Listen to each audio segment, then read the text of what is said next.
Okay, because that already exists, so I want to be clear. You're talking about the one item that I voted against. Okay, there you go.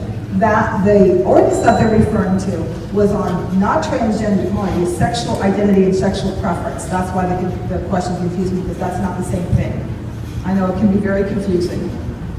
The ordinance that was brought up wasn't, because there already is an ordinance on the book that covers gay, lesbian, bisexual, transgender, that sexual orientation is already covered. What came to the Board of County Commissioners was a new level of discrimination that had never been brought before. And that was sexual orientation and sexual preference. And that went way beyond anything that already exists on the books.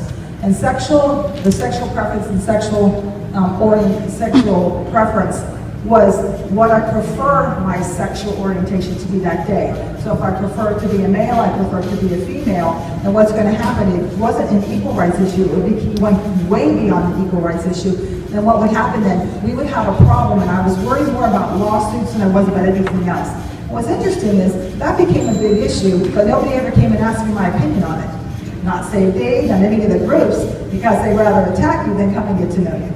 And so if they would have just asked me, the problem was, if you're in a public park or in a county building, and there's a man that wants to go into a female restroom, because now he considers himself a female, he could.